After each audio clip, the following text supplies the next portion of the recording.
أعوذ بالله من الشيطان الرجيم بسم الله الرحمن الرحيم الحمد لله رب العالمين الصلاة والسلام على رسول الله صلى الله عليه وآله وسلم وأصحاب الأجمعين وأمهات المؤمنين وربي اشرح لي صدري ويسر لي أمري واحلل عقدة من لساني يفقهوا قولي. السلام عليكم ورحمة الله وبركاته. Um, Sisters, and you confirm that you can hear me? Assalamu alaikum. Yes, I can hear you. Okay, I've got an echo because I wanted to have my phone on so that I can see the chat room. It's not going away. Okay.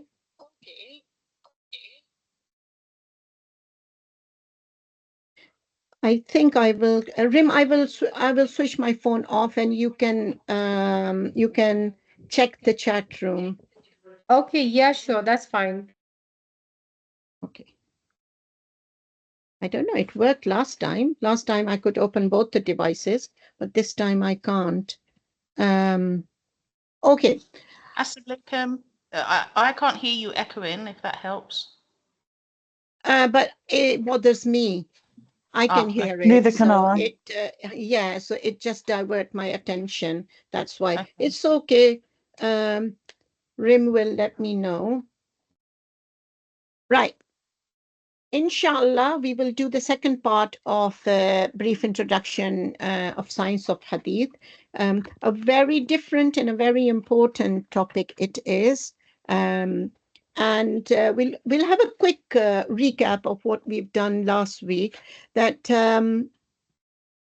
Allah promised to secure and preserve His book. We all know that Allah has said that in His book, in Quran, and His pure religion is available for all those who wants to seek it until the last day. That is the promise of Allah Subhanahu wa Taala.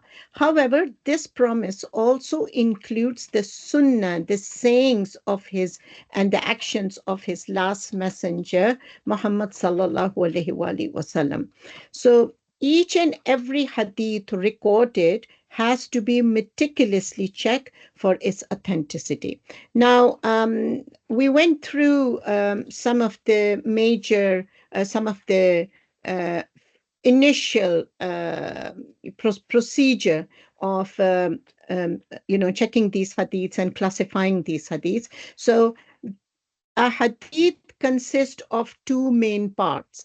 Does any of you remember what those main parts are? If you don't remember in Arabic, you can write down in English. The hadith, each and every hadith is divided into two main parts. What are they? It'd be really handy if I can see it myself. So I'm going to try again, Rim. No messages have come so far. No messages? No. Add to this device. Add to this. Okay.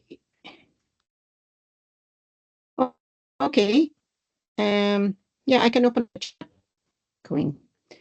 Come on, you guys should remember each and every hadith is divided into two main parts. One is its chain of narrator, and the other is its text. So the chain of narrator is that so and so has heard, and then they transfer the hadith from this person to that person, and we went through that. So that's called the chain of narrator. So the hadith is like a trust, like an amana, and they would deliver it to their students. Most of the time it was the teacher delivering it to the students, and we went through how they are being checked, their character, their way of lifestyle, their memory, all those things have been checked as well. And we will go through that again. Of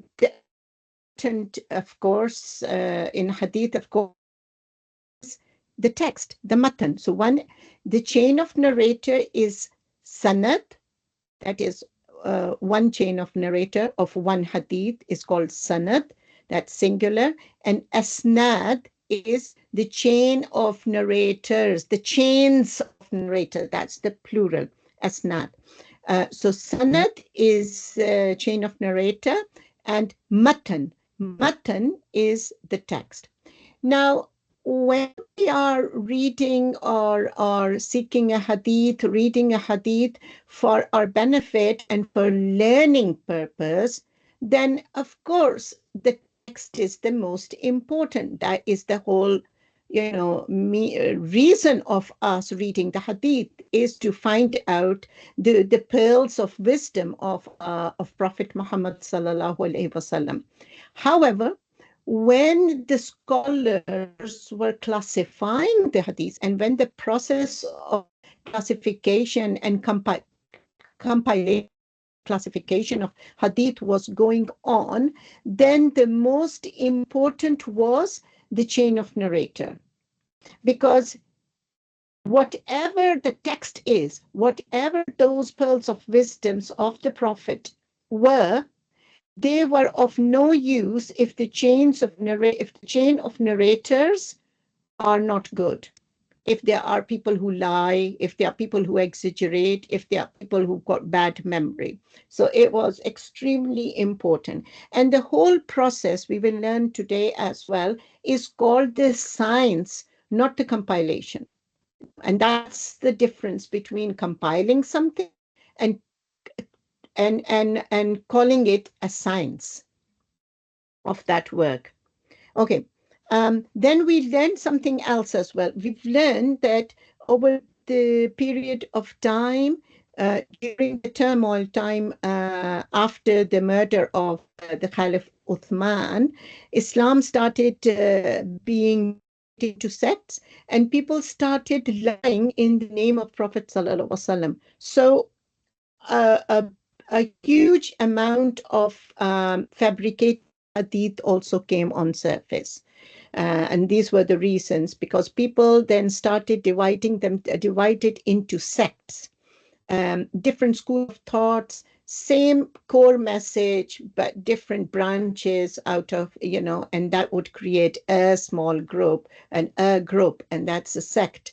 And to prove that they are right, they went into this, evilness of creating their own fabricated hadith just to prove that they are right.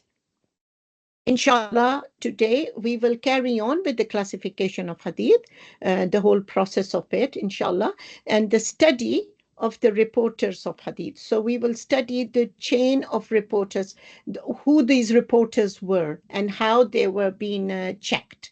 And last but not least would be very brief biographies of some eminent scholars of hadith, inshallah. Okay, let's do the first classification in today's session, is classification according to the reliability and memory of the reporters.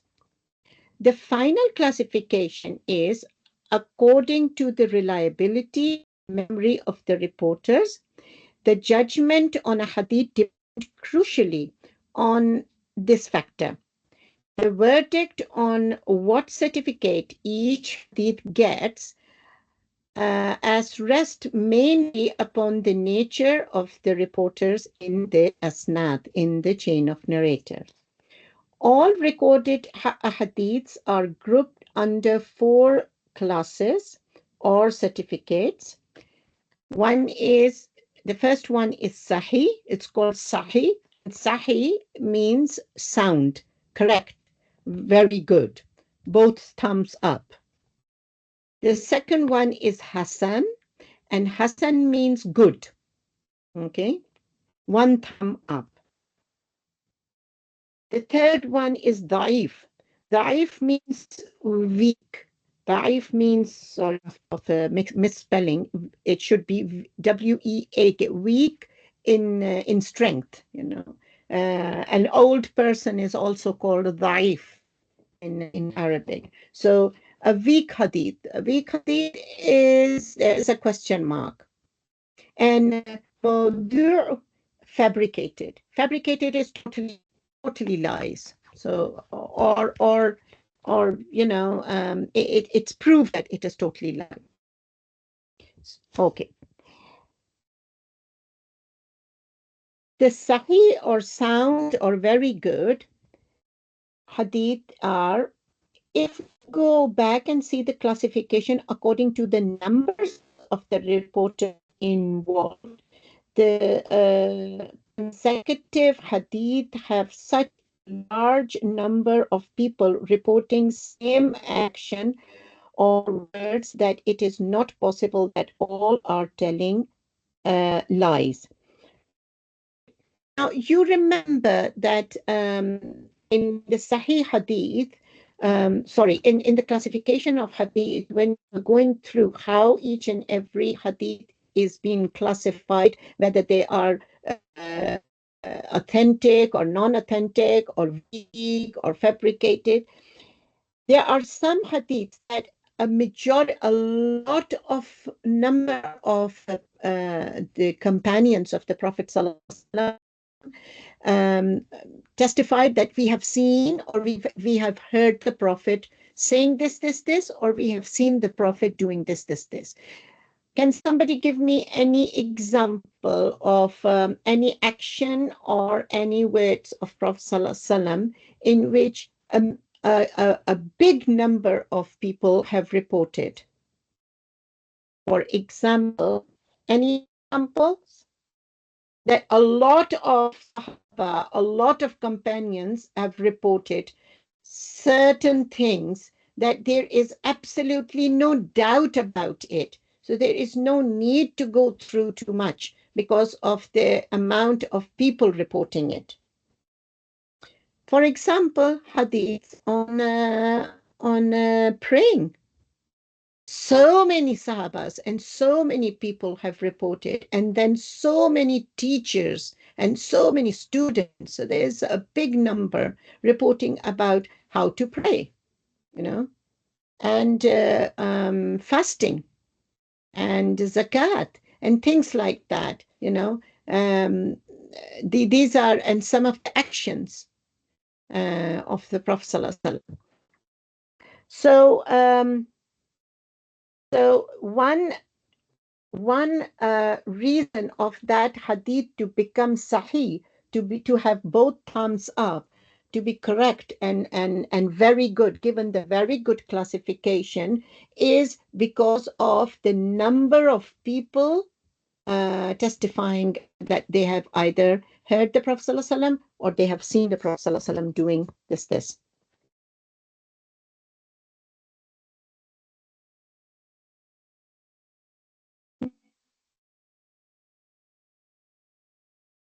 Okay. However, great care is involved when one or very few numbers are reporting.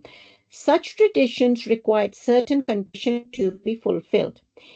He who relates a tradition must merit confidence in his religion and be known as reliable in his transmitting, comprehending what he transmits, aware of any pronunciation that might change the meaning of the tradition. See how meticulous things have to be. Capable of transmitting the tradition word for word as he heard it, not merely transmitting his own words. Prophet ﷺ transmitted the Quran word for word. He did not add anything and he did not subtract anything. Similarly, the person who got this amana of the hadith carrying, he knows the hadith, has to be transmitted exactly what he has heard, with no addition of his own thinking into it. Okay. Um, For if he transmit only the meaning and is unaware of what might alter its sense, he might unknowingly transmute the lawful into unlawful and vice versa. So if he transmit word for word, there remains no ground for fearing a change of meaning. Furthermore, he should have learned the tradition by heart.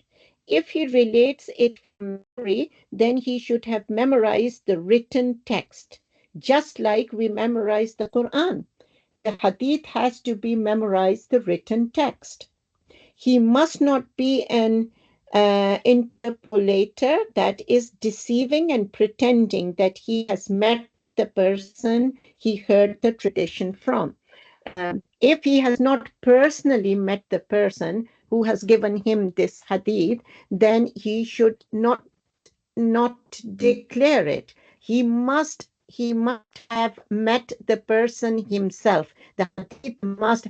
I cannot say, oh, I've heard somebody saying this, that they have heard it from somewhere.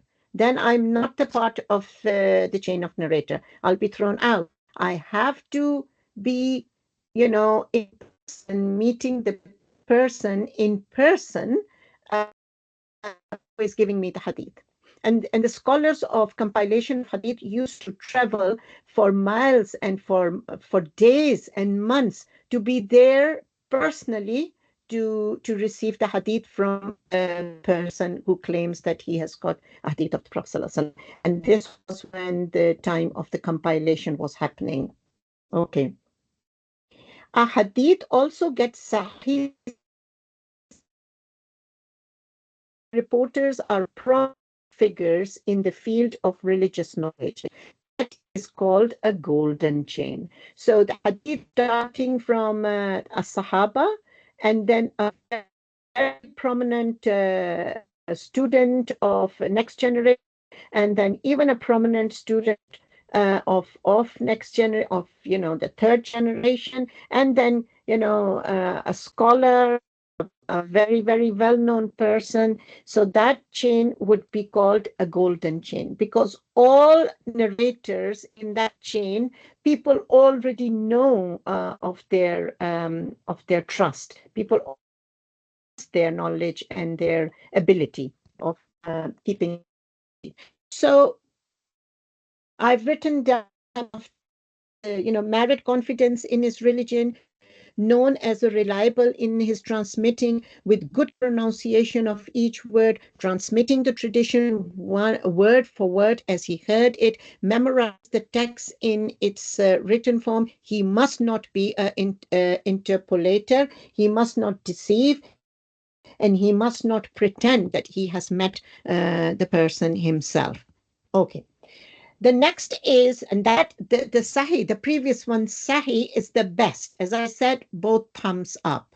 And there are compilation of books with only Sahih Hadiths, which is, does anybody remember or anybody know a very famous compilation of only Sahih Hadiths, of only the best authentic Hadiths? Does anybody remember Is it Bukhari?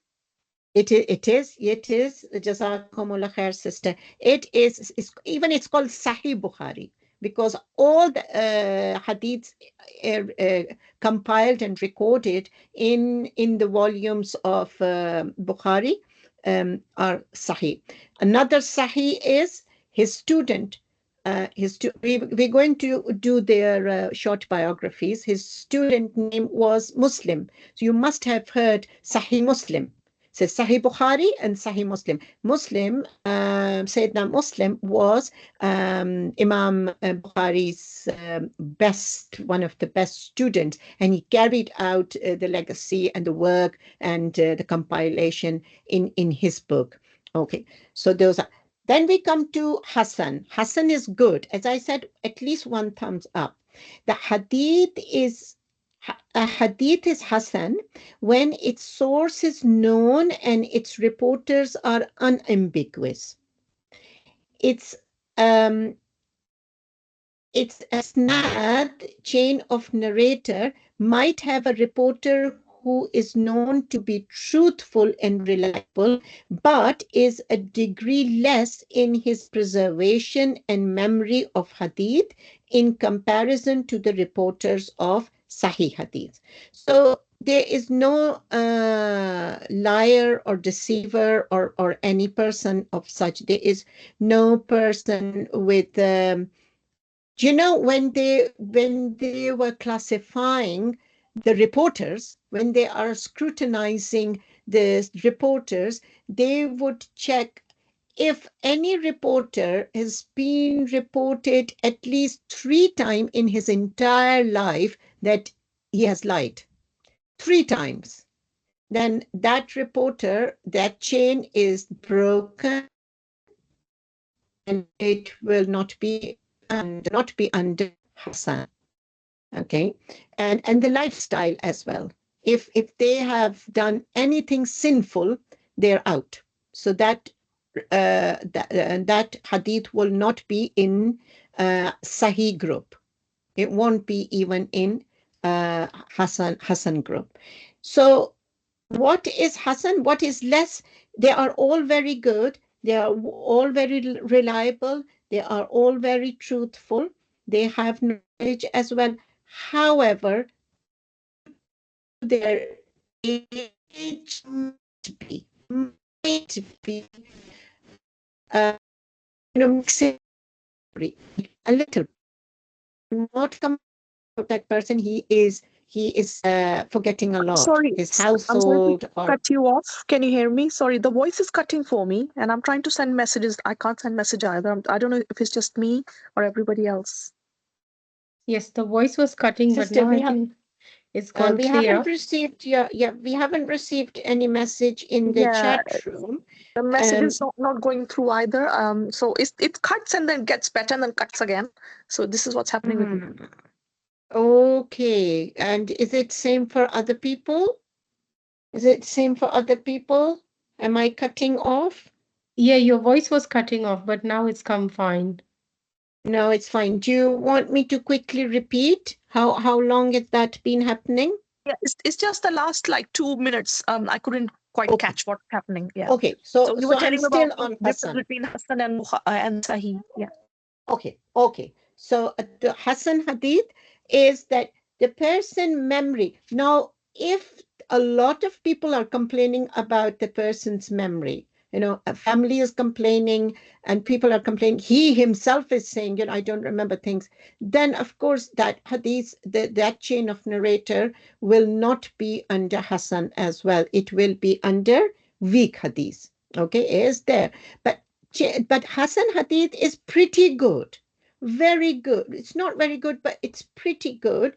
His memory and his preservation, there might be a little bit, tiny amount less than the reporters of the Sahih Hadith. On the other hand, it might have a reporter that no, he totally careless in his reporting, provided that a similar text is reported through another isnad as well. Now, that's very important. See how meticulous things are. Now, there is a reporter in one of the hadith, and it needs to be classified. The hadith needs to be classified. It's going on very well. All the reporters are very well, but there is one reporter that he has not, the hadith has not been taken. He has not taken the hadith from a very prominent person. People do not know who is teacher. People do not. Normally, teachers are very well known of that area. So people don't know much about the person who has given the hadith. But both of them are being classified as reliable people, and in they're checking through. It will only be classified as Hassan if similar wordings have been recorded from another chain. If another chain of narrators have similar wordings on the same topic, then the hadith will be classified as Hasan. So the difference between Hasan and Sahih is small. It's not very big. However, Bukhari did not even recorded Hasan. He only recorded Sahih. Okay, then we come to Dhaif hadith, the weak hadith. A hadith which fails to reach the status of Hasan, at least. Forget the Sahih. Even Hasan is called Dhaif. Usually, the weakness is one of discontinuity in the chain of. The scholars of hadith agree that a da'if or a weak hadith must not be attributed to the Prophet ﷺ by saying the Prophet said so and so. It's weak. They don't know, the scholars don't know how correct it might be due to the weak chain of narrators. So it should not be attributed towards Prophet ﷺ himself, if the meaning is considered to be correct. Sometimes it is actually the saying of a Muslim scholar which become the Prophet's words, and that lying about the Prophet. A lot of time what happened that a word of wisdom by scholars and teachers would become popular by saying that it has been said, the Prophet said those words. For example, one of a reporter have a disparage character, such as due to his telling lies, excessive mistakes, opposition to the narration of more reliable sources, involvement in innovation, or ambiguity surrounding his person. Okay. For example, the chain has got a very mark about the character of a person. You know, he's been lying. People have reported that he has lied. He can be deceiving, and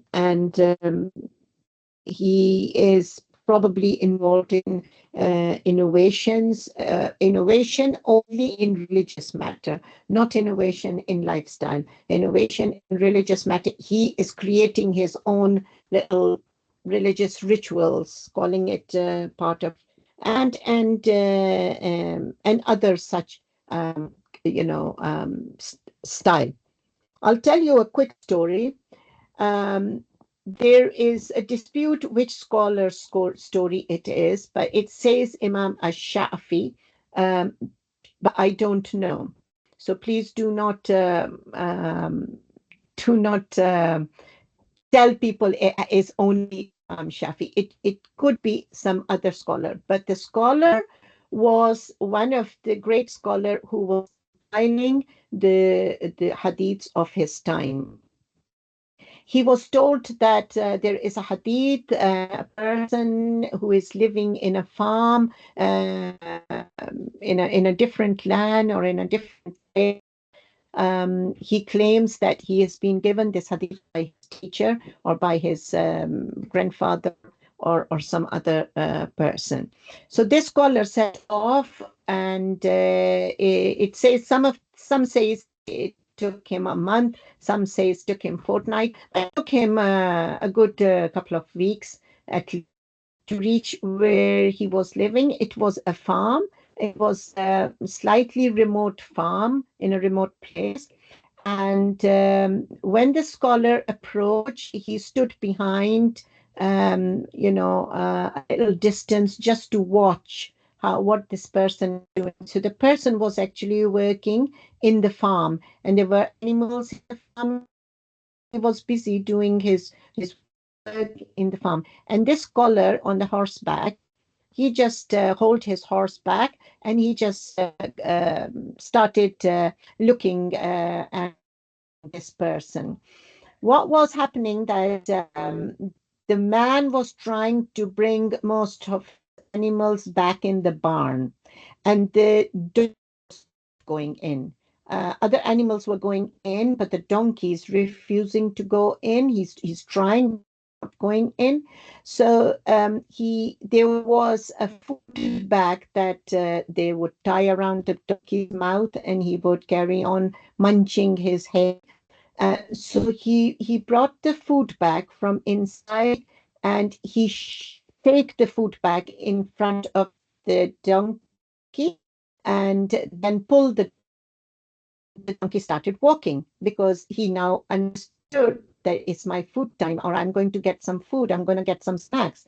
So the donkey obediently this person, and as soon as he went in, he quickly shoved the donkey inside, locked the door, and he put the bag away somewhere, hang it somewhere. The scholar who was watching him turned round, about turn, and he just left. And he did the same amount of journey going back home. His students were eagerly awaiting, because you can imagine when the time of compilation was happening, he used to get really, really there was excitement about the new hadith. You know how kids are excited when the new telephone comes in? You know, how time has changed, how our youth has changed from from the students of hadith to followers of other trend. So the students were waiting eagerly, and when the scholar actually came to the school where they used to live, the students, they were all gathering. They were saying, "Welcome back, sir, welcome back. Okay, we are so much excited. What have you brought?" He said, "Nothing." So what? You didn't get the man? I did. He didn't have the hadith? Don't know. What happened?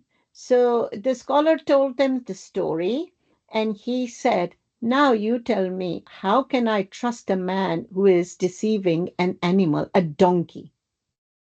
A donkey is so miskeen, is so humble. What a humble thing a donkey is. You you make him do whatever, and the poor thing will be uh, taking the burden, your burden, and delivering it without any complaint. And if you can do this deceiving act to your poor donkey, without any tongue, how can you not be deceiving to human beings who can fight with you, who can argue with you, who can, be just or unjust to you? So he said, "No, I have not, I will not accept any hadith from such a man." That was the way the hadiths were compiled. Okay, we come to fabricated hadith. Mawdu'. A fabricated hadith is falsely ascribed to the Prophet ﷺ, while in fact he did not pronounce it. It is a grave sin to narrate such hadith.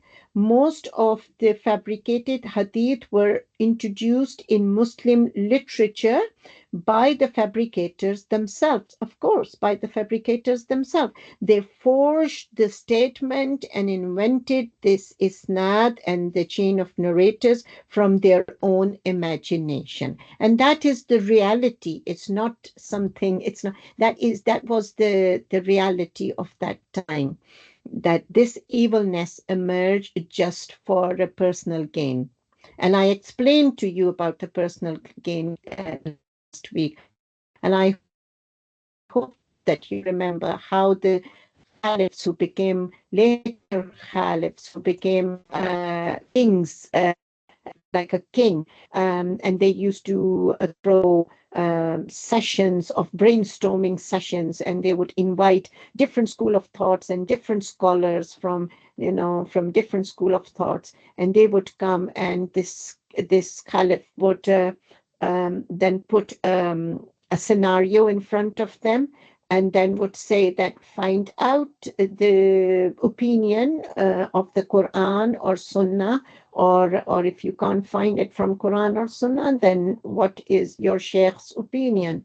Um, and if the answer is not in Quran or Sunnah, or even the lifestyle of the Sahaba, then the reality is that the the the the the the most learned sheikh of that school of thought, the mufti of that school of thought, would give his own advice according to the understanding of his understanding of that case, that particular case. He would try to look for similar cases from Quran and Sunnah and give his only for that particular case.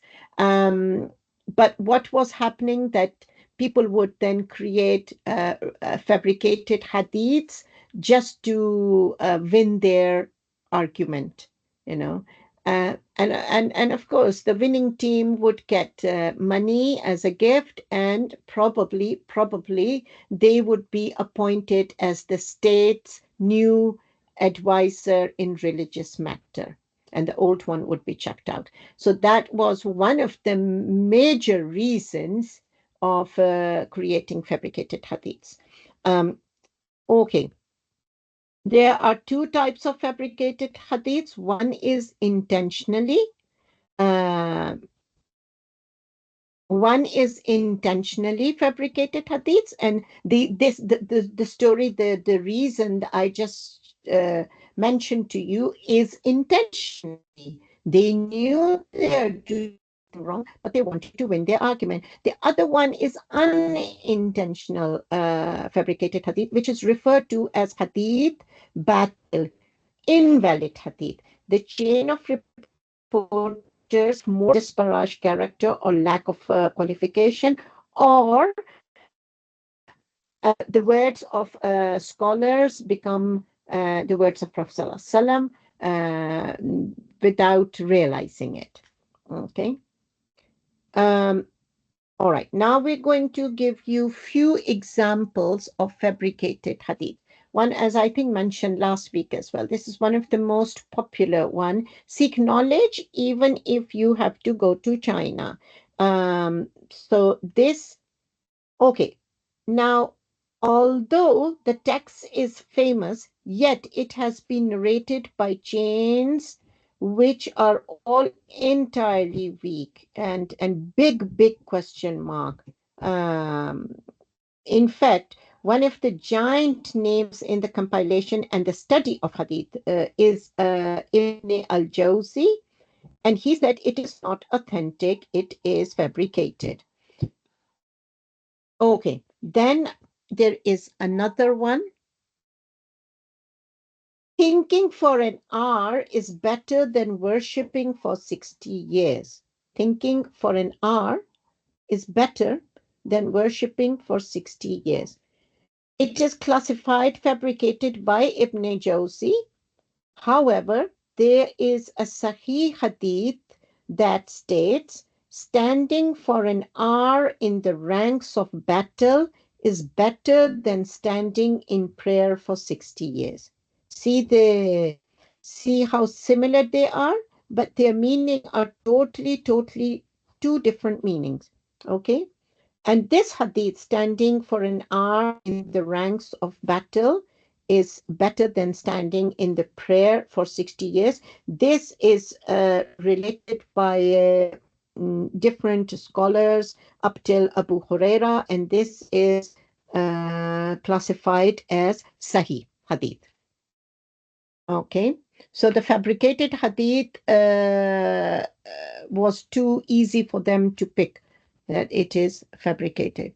Then there is another hadith that used to roam around in social media. When a husband and wife look at each other with love, Allah looks at both with mercy. There's nothing wrong with the text. There's nothing wrong with the text, you know. But there's a lot wrong with the chain of narrators.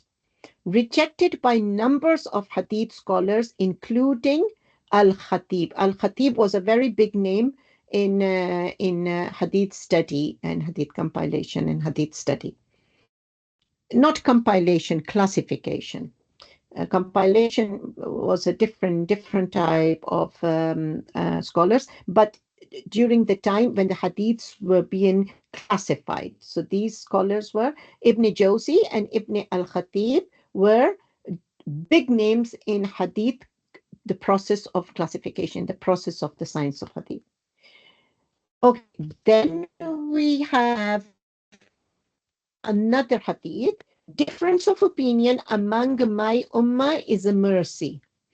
That this has been rejected by even its text as it goes against the teaching of Quran and Sunnah. So forget the chain of narrator.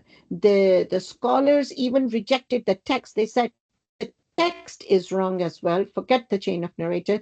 It talks against the teaching of Quran and Sunnah. The Quran and Sunnah do not make the differences and ikhtilaf as a mercy. I hope you understand what I mean. Okay, now we go to the study of the reporters. Okay, classification of hadith is strongly associated with the study of the reporters of the hadith. In scrutinizing the reporters of hadith, authenticating or disparaging remarks have been made by recognized expert among the scholars of hadith. Okay, when they are checking the chain of narrators, they would then give code words which would classify them as double thumbs up, one thumb down, or two thumbs down. Okay, so they have their for double thumbs up, they would say this is imam or a leader or preserver, hafiz. These were the code words for saying that this is very good. This person is everything is good. Then one thumb up is reliable and trustworthy. This is one thumb up.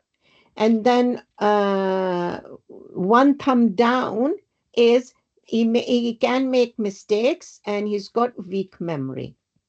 And two thumbs down would be that either he is a liar or he has fabricated hadith previously, or he has left practicing Islam.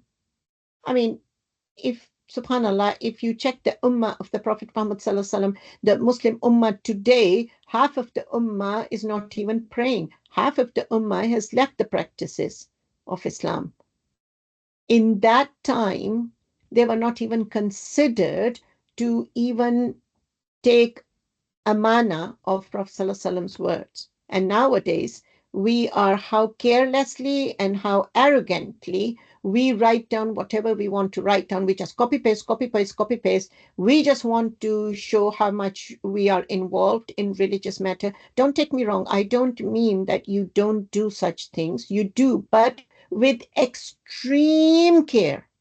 Next time you are copy pasting a hadith, think 5 times. Does it have any numbers of, let me go back and I'll show you. Can you see? It says Sahih al-Jami al-Saghir number 4305. You can easily compare it, If it just says Al-Jawzi, Tirmidhi, Muslim, I'll be too frightened, So this is what our responsibility is. We don't want to get into any trouble. Okay. All right. So the study of the reporters, the hadith scholars gave code words, as I said, which has very good were imam and hafiz, and then reliable and trustworthy, and then they can make mistakes, and the last is both thumbs down would be they are liar and they have also left the practices of Islam. Last but not least topic is A very quick look in the lives of the great Imams of Hadith. The first and the foremost is Ahmad ibn Hanbal. He is Abu Abdullah Ahmad bin Muhammad bin Hanbal ash-Shaybani, known by the name Ibn Hanbal. He was a celebrated theologian, jurist, and a hadith scholar.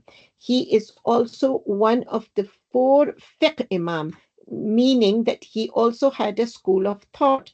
And he had, the different school of thought. So Imam Ahmad ibn Hanbal had the school of thought called Hanbali. Imam Ahmad was born in Baghdad in Rabiul Awal, 164 Hijri.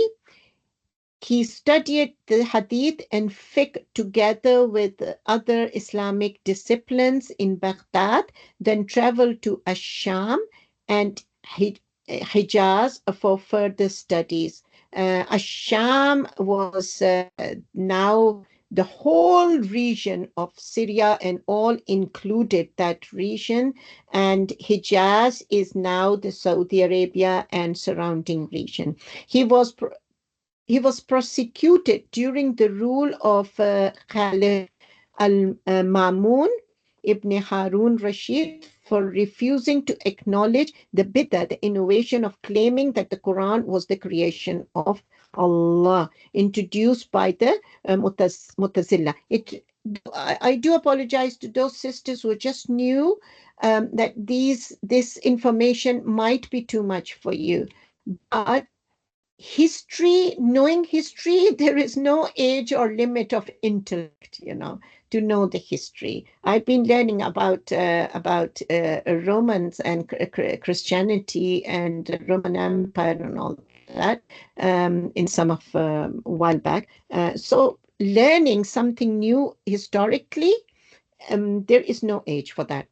Okay, so Imam Hanbal was during the reign of Mamun al-Rashid, and Mamun al-Rashid was one of the Khalifa, and he was prosecuted because Mamun al-Rashid wanted al-Hanbal to say, yes, Quran is the creation of Allah subhanahu wa ta'ala, because one of the sect at that time emerged. It is completely, Allah subhanahu wa ta'ala completely void that sect now. It's called Mu'tazila. And they said that Quran is the creation of Allah subhanahu wa ta'ala. So what is Quran? I ask you quickly. I don't have much time. What is Quran? Is it a creation of Allah subhanahu wa ta'ala? Yes or no? I've already said that it isn't. So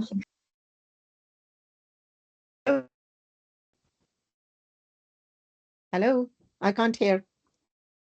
Okay. Quran definitely is not a creation of Allah. Quran is the word of Allah. That's the difference. It's not created. It is said. It is the word of Allah subhanahu wa ta'ala. He was the most prosecuted, most one amongst all the imam. He is more famous for collecting hadith of the Prophet compiled in Musnad Ahmad ibn Hanbal's book, which contained 28 to 29,000 hadiths. It was said that Ibn Hanbal memorized 1 million hadith. Look at the memory of these incredible people. Ibn Hanbal died in Baghdad on Friday 12th Rabiul Awal. Look at the status Allah subhanahu wa ta'ala gave him. Al-Bukhari. Imam Bukhari is considered to be Amirul Mu'mineen, leaders of the believer in the knowledge of Hadith. In the knowledge of Hadith, he was the leader. His full name is Abu Abdullah Muhammad ibn Ismail ibn Ibrahim ibn Mughira ibn Bardizbah al-Jawfi al-Bukhari. He was born in Shawwal 194 Hijri in Bukhara in what is now Uzbekistan. Al-Bukhari studied Hadith from an early age. His father passed away when he was an infant, and his mother took charge of his brought up and education. Some of these giant names in the history of Islam had incredible mothers who were only determined to make them the leaders. His memory and intellect. Imam Bukhari had an extremely strong memory from an early age, and his memory was considered to be inhuman. In his early period of acquiring knowledge, he memorized 70,000 hadith, and later in his life, this figure reached 300,000 hadith. How many hadith me and you know? Memorize. Memorize mean not I think it means, I think it says like this. No, memorize, as I said, word to word. Where to take, where to breathe, and where to start. The comma, everything. One of his friends, Azhar Sijistani, said, I used to accompany Imam Bukhari for listening to hadith from their teacher.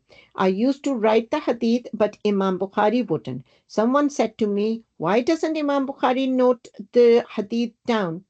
I told him, if you miss any hadith in writing, you could obtain it from the memory of Imam Bukhari. He traveled widely over the Muslim world collecting hadith and compiled the most authentic ones in his book Al-Jami' as-Sahih, which later became known as As-Sahih al-Bukhari and contained 26,000, more than 26,000 hadith, which he selected from the thousands of hadith that he has memorized. Al-Bukhari was influenced and inspired by Bukhari was, I don't know if it's okay, Al-Bukhari was influenced and inspired by Imam Ahmad ibn Hanbal and studied under prominent teachers of his time. Imam Bukhari was unique in the science of methodology of hadith, and his book Al-Jami' as-Sahih is considered to be most authentic book after the Quran. Sahih al-Bukhari has been translated to English and is easily available. There used to be a time in Muslim world, in Muslim Ummah, if you don't have the volume of Sahih Bukhari, you weren't considered as Muslims. This is how people used to take the study of Hadith seriously. I will do one more, if you give me a few minutes, and he is Abu al-Hussein Muslim. Someone's asked a question on the chat. Also, yeah, there's okay, a question. all right. Okay. Sorry. I've been so busy. Was Bukhari blind and then his mother dua was answered and Allah returned his sight? Yes. Yes, it was. But I had to cut all that down to make it just concise at his work because of the short time. Yes, he was. And his mother's dua, you can imagine. But he was very young when he got blind. He was very young, way before his studying time. He was quite small. His mother really struggled to bring him up. Okay, Muslim. His full name is Abu al-Hussein Muslim ibn al-Hajjaj ibn Muslim ibn Ward.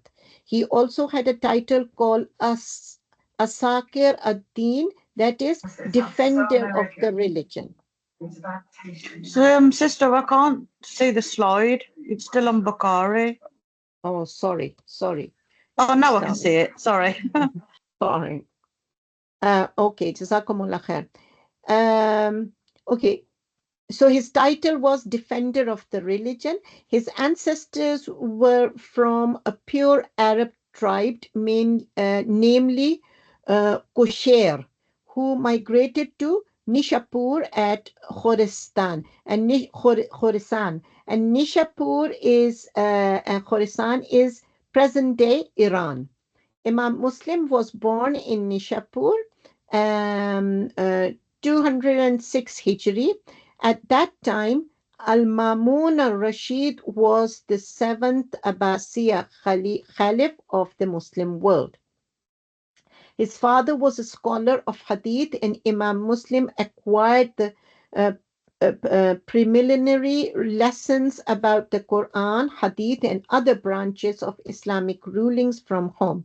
He also memorized the entire Quran at an early age. The love and respect of Imam Muslim's father towards the Prophet's tradition had a deep impact on his mind and ignited uh, tremendous zeal and admiration toward this subject. Imam Muslim was blessed with a sharp intellect and completed his study on the prophetic traditions under the leading local scholars in his hometown at a very early age. Around 220 Hijri, when Imam Muslim was only 14 years of age, he went to Mecca for Hajj. After completing Hajj, Imam Muslim decided to stay in Mecca for some time to study a hadith from all the major scholars of that time. Imam Muslim also traveled to Medina, Baghdad, Kufa, Basra, Khorasan, Egypt, Syria, Herat, High, Damascus, and many other cities to learn more about the literature of Hadith from the giant and senior scholars of his time. It is reported that Imam Muslim spent around 15 years traveling around the Muslim world for acquiring knowledge, just for knowledge.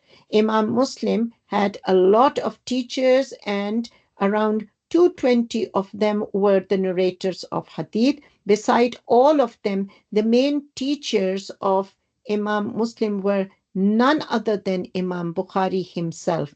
As a teacher, Imam Muslim was very popular.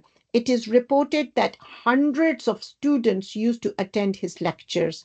Most notable among them are some very popular name in Hadith study is Muhammad ibn Isa Tirmidhi and Abu Hatim Muhammad ibn Idris al-Razai and An-Nasai. And these are the big names in Hadith study.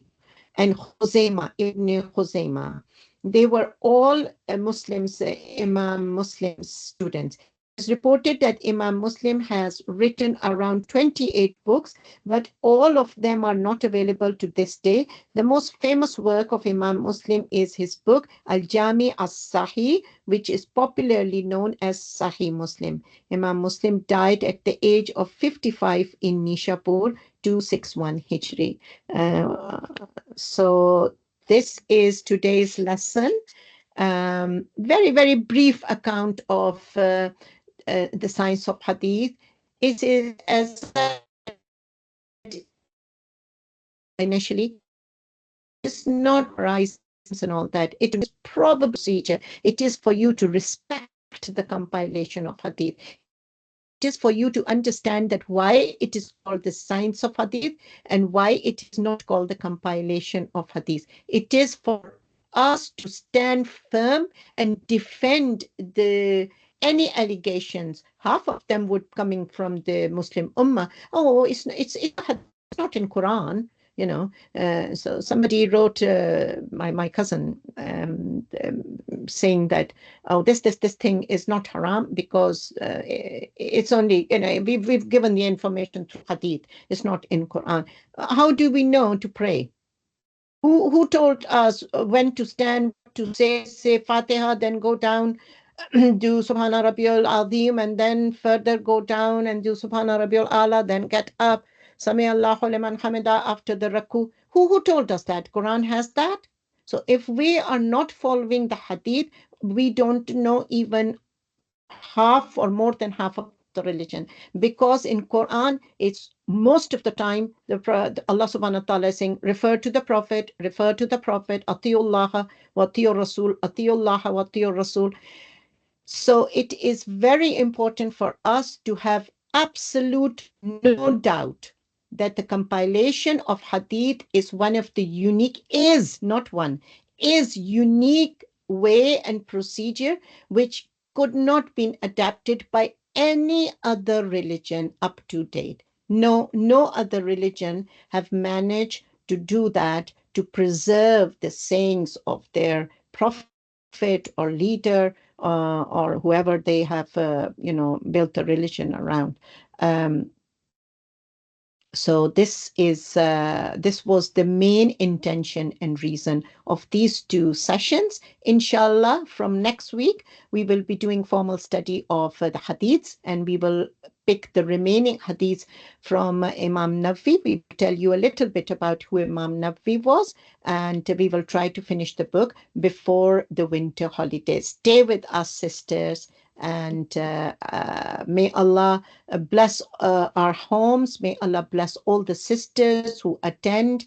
May Allah make us those who read the hadith, who try to implement the commands and the teachings of the Prophet ﷺ on ourselves, and who are able to convey its message to others. Anyone who revive any forgotten hadith, the blessing and the reward is huge.